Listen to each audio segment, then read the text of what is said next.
अस्सलाम वालेकुम वरहमतुल्लाहि वबरकातुह। आज हमारी computer science and assembly language की जो क्लास है उसमें हमने जो टॉपिक पढ़ना है, आज का जो टॉपिक है हमारे पास वो है असेंबली लैंग्वेज के हवाले से। तो असेंबली लैंग्वेज के इंट्रोडक्शन से हम शुरू करेंगे। असेंबली लैंग्वेज क्या है और असेंबली लैंग्वेज का बेसिक सिंटैक्स क्या है, उसको कैसे इस्तेमाल किया जा सकता है।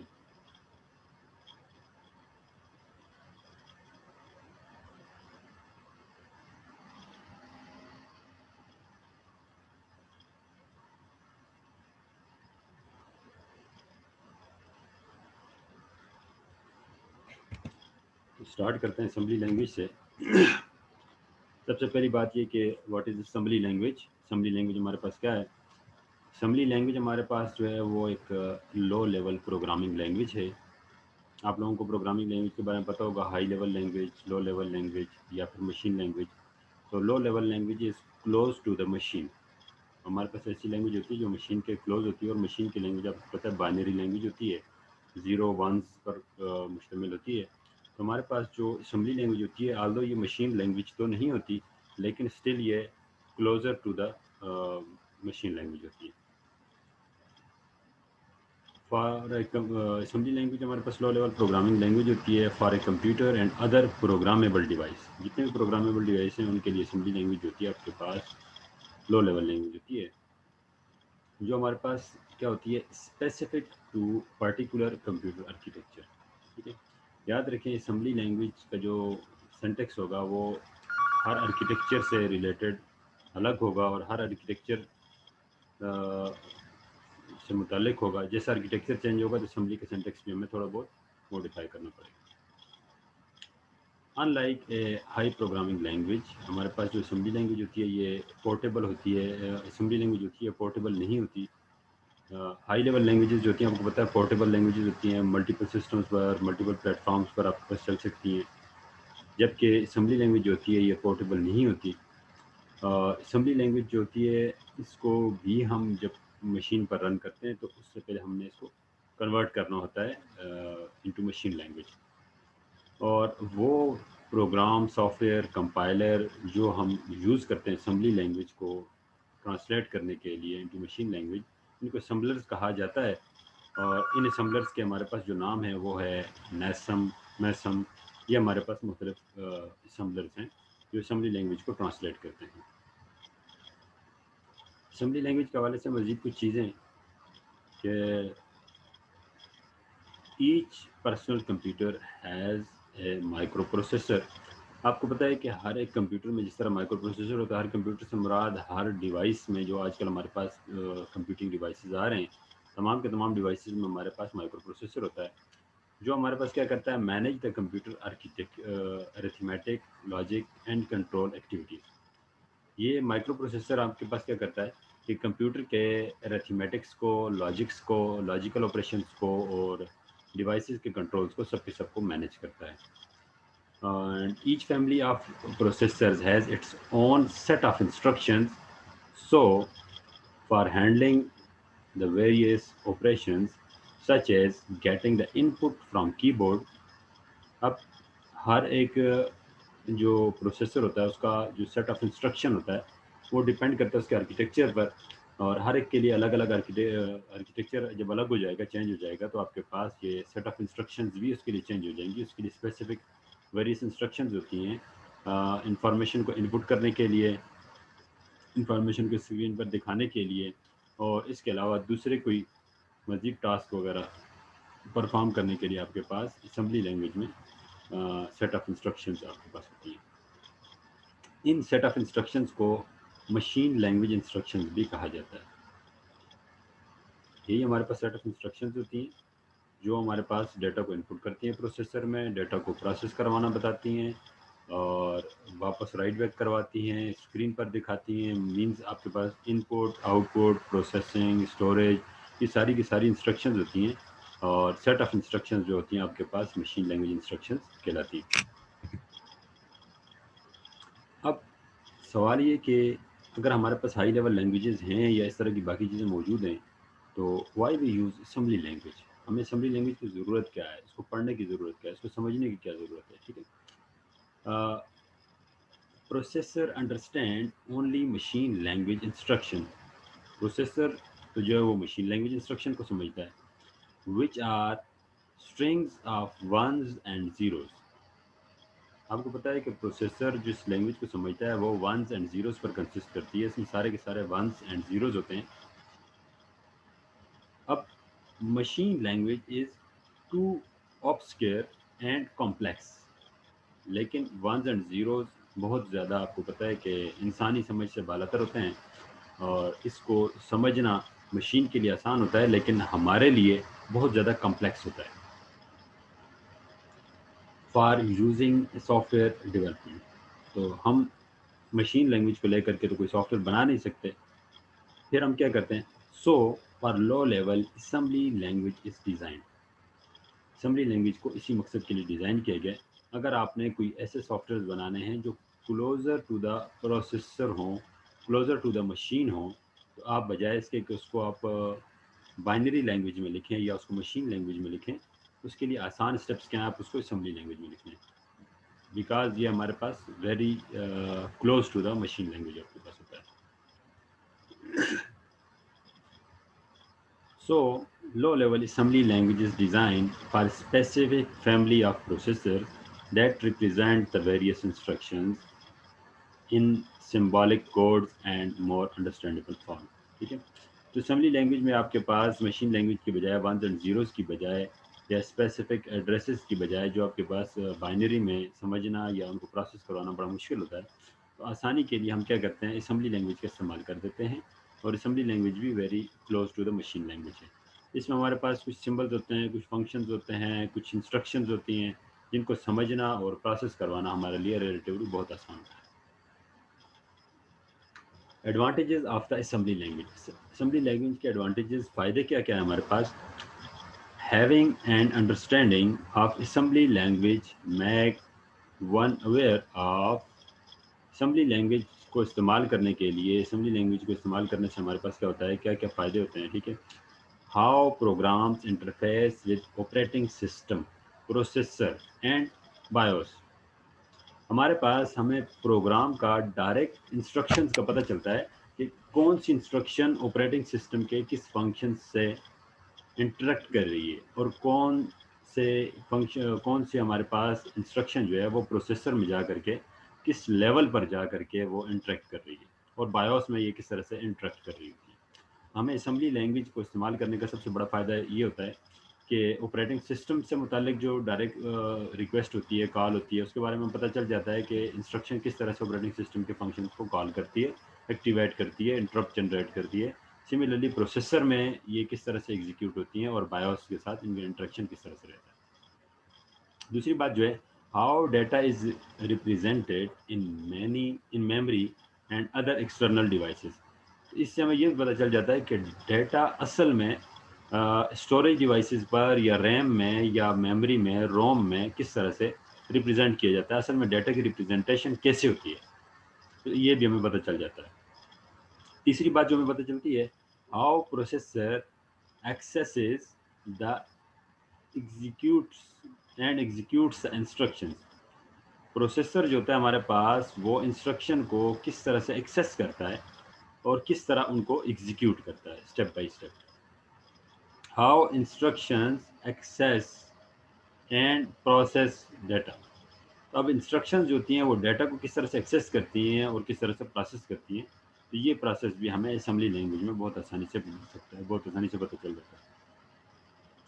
How a program accesses external devices. हमारे पास जो प्रोग्राम है वो एक्सटर्नल डिवाइसेस को कैसे एक्सेस करता है, कैसे उसके एड्रेसेस को लोड करता है, कैसे उससे डेटा को लाता है और किससे उससे डेटा को राइट बैक करता है। Other advantages of using assembly language, हमारे पास उसके अलावा भी कुछ फ़ायदे हैं, वो क्या क्या हैं। It requires less memory and execution time. तो ये एग्जीक्यूशन टाइम इसका बहुत ज़्यादा कम होता है, इसमें बने हुए सॉफ्टवेयर बहुत ज़्यादा फास्ट होते हैं, और ये आपके पास मेमोरी में भी बहुत कम जगह लेते हैं। It allows hardware specific complex job in an easier way.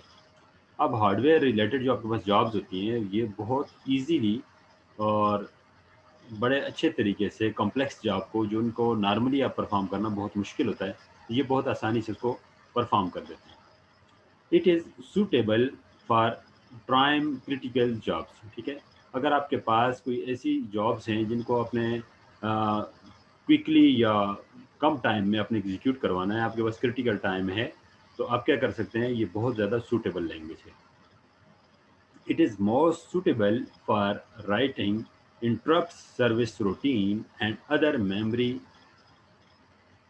residence programs। अगर आपने इंटरप्ट वेक्टर रूटीन का कोई प्रोग्राम लिखना है, कोई कोड लिखना है, या आपने कोई ऐसा प्रोग्राम बनाना है कि जिसने मेमोरी में रेजिडेंस लेना है, जिस तरह हमारे पास एंटीवायरस हो गया, वायरसेस हो गए, ड्राइवर्स हो गए, यूटिलिटी प्रोग्राम्स हो गए, तो ये हमारे पास ऐसे प्रोग्राम्स हैं जिनको मेमोरी में हर वक्त रहना पड़ता है, ठीक है।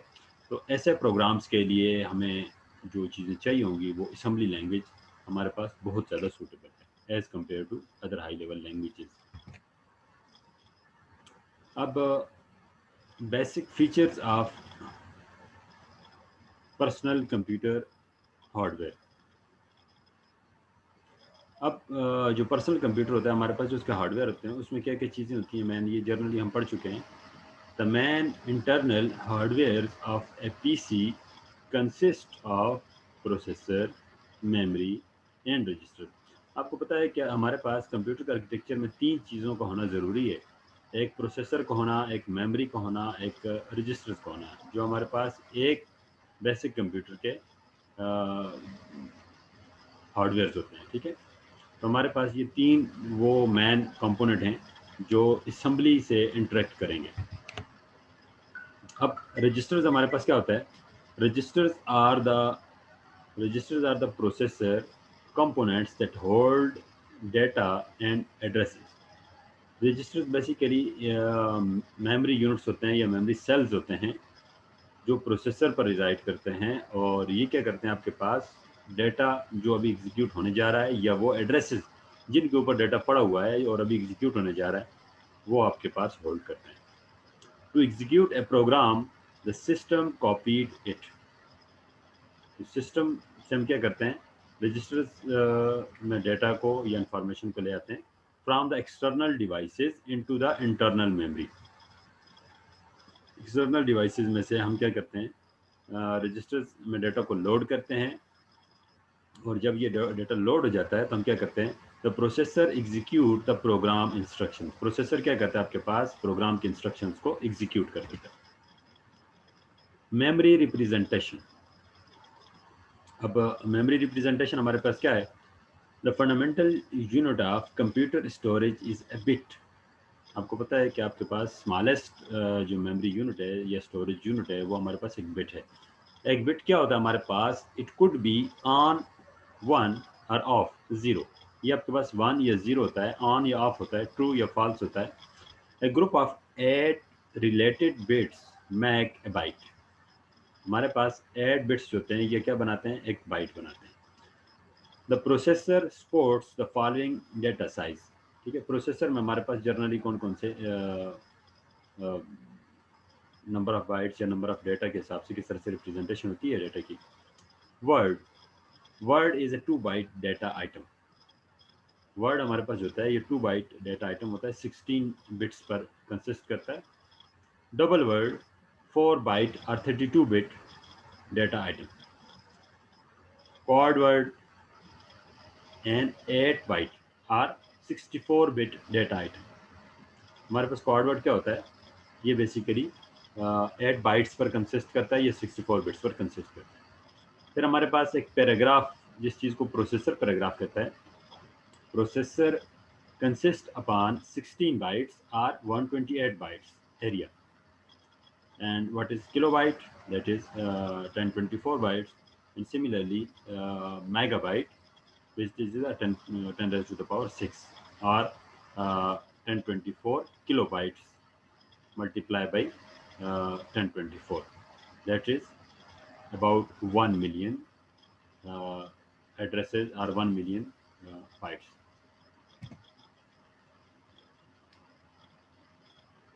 addressing data in memory, the process through which the processor controls the execution of instructions is referred as fetch, decode, execute cycle or execution cycle. It consists of three continuous steps. हमारे पास जब processor में कोई भी चीज़ execute होती है तो हमारे पास क्या होता है, इस प्रोसेस को हम क्या कहते हैं, फैच, डिकोड, एग्जीक्यूट साइकिल कहते हैं, या सिंपली आप एग्जीक्यूशन साइकिल कहते हैं, या इसको मशीन साइकिल भी कहते हैं। तो इसमें बेसिकली आपको पता है कि 3 स्टेप्स होते हैं, और वो 3 स्टेप्स कौन कौन से होते हैं?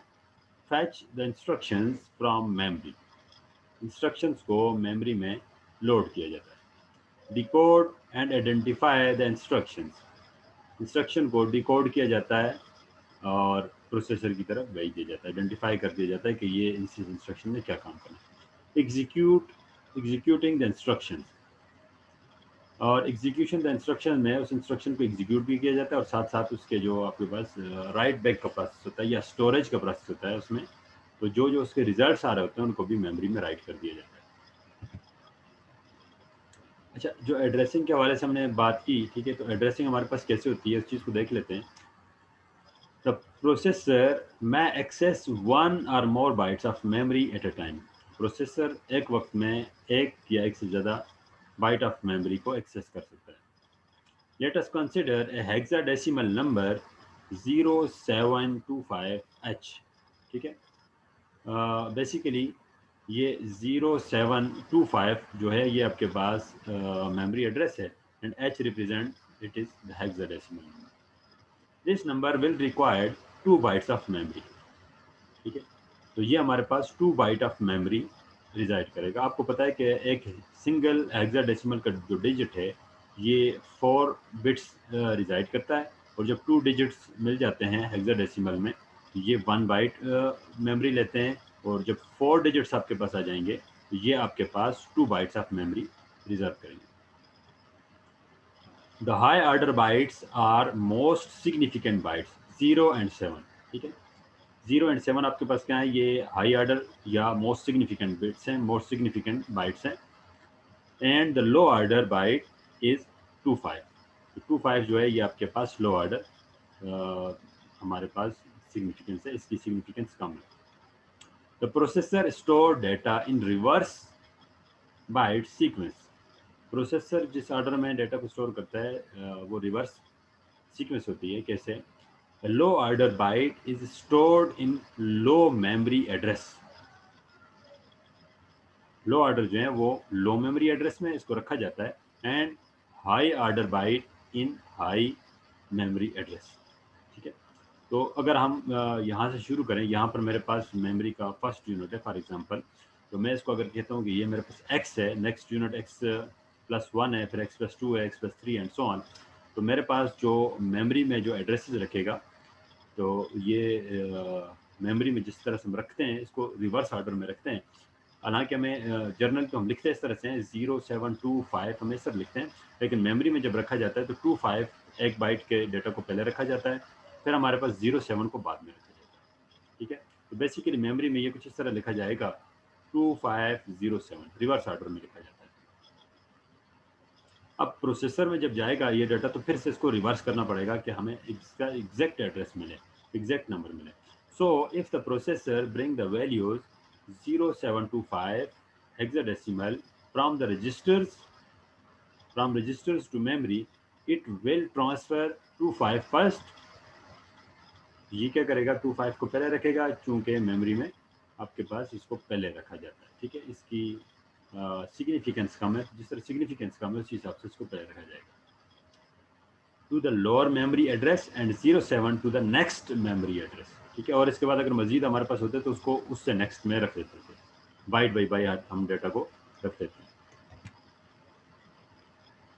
When processor gets the numeric data from the memory to registers, जब प्रोसेसर मेमोरी से रजिस्टर्स में डेटा को लोड करता है, न्यूमेरिक डेटा को, तो it again reverse the bytes, ठीक है। तो ये क्या करता है, फिर से इसको जब लेने के लिए वापस भी लेता है तो रिवर्स ऑर्डर में लेता है, ठीक है। There are two kinds of memory addressing, एक को हम कहते हैं एब्सोल्यूट एड्रेसिंग और एक को कहते हैं सेगमेंट एड्रेसिंग। ठीक है, पहले इस चीज़ को देख लेते हैं दोबारा से। तो अगर प्रोसेसर उसको वापस डाटा को लेगा तो पहले ये एक्स वाले डाटा को रीड करेगा। ठीक है, एक्स वाले डाटा को रीड करके बाद वाली लोकेशन में रखेगा और x+1 को लेकर के पहले रखेगा। मीन्स प्रोसेसर आपके पास यहाँ से शुरू करेगा x+1 से, फाइनल एड्रेस से शुरू करके शुरू में रखेगा और फिर आता जाएगा और पहले एड्रेस को जा करके लास्ट वाले एड्रेस में रख देगा। अब हमने कहा कि मेमोरी एड्रेसिंग की टू टाइप्स हैं, कौन कौन सी हैं। एक को हम कहते हैं एब्सोल्यूट एड्रेसिंग। एब्सोल्यूट एड्रेसिंग क्या है? A direct reference of specific location, आप किसी स्पेसिफिक लोकेशन का डायरेक्ट रेफरेंस पास कर देते हैं तो इसको हम कहते हैं एब्सोल्यूट एड्रेसिंग। हम किसी मेमोरी का डायरेक्टली एड्रेस दे देते हैं। Next one is the segment address, ठीक है, और ऑफसेट एड्रेस। ठीक है, सेगमेंट एड्रेस, जो ऑफसेट एड्रेस हमारे पास क्या होता है? Starting address of the memory segment with the effects offset values. ठीक है, हम क्या करते हैं, एक स्पेसिफिक एड्रेस दे देते हैं, उसके साथ ऑफसेट नंबर दे देते हैं। ठीक है, फॉर एग्जांपल मैंने एक एड्रेस दे दिया x और ऑफसेट दे दिया 5, तो ये क्या करेगा, x के बाद 5 एड्रेसेस को रीड करेगा और उसके बाद आपके पास जाएगा। ठीक है, x के साथ अगर मैंने 0 दिया तो जो एग्जैक्टली x एड्रेस पर जो चीज़ें पड़ी हुई हैं ये उसी को प्रोसेस करेगा। x(2) दिया तो इसी ये आपके पास x के लोकेशन को छोड़ देगा, उसके बाद एक लोकेशन को छोड़ देगा, फिर दूसरी लोकेशन पे जाएगा, तो ये आपके पास x(2) हो जाएगा। ठीक है, इसीलिए हमारे पास आपने एरे का जो कंसेप्ट पढ़ा उसमें ये कंसेप्ट ऐसे ही है कि ऑफसेट के तौर पर हम इसको यूज़ करते हैं और ऑफसेट इसी वजह से 0 से शुरू होता है कि एग्जैक्टली अगर आप x लिखेंगे तो वो उसमें कोई भी ऑफसेट नहीं होगा, ऑफसेट उसका 0 होगा। ठीक है, x+1 करेंगे तो f ऑफसेट करके हम नेक्स्ट लोकेशन पर चले जाएंगे।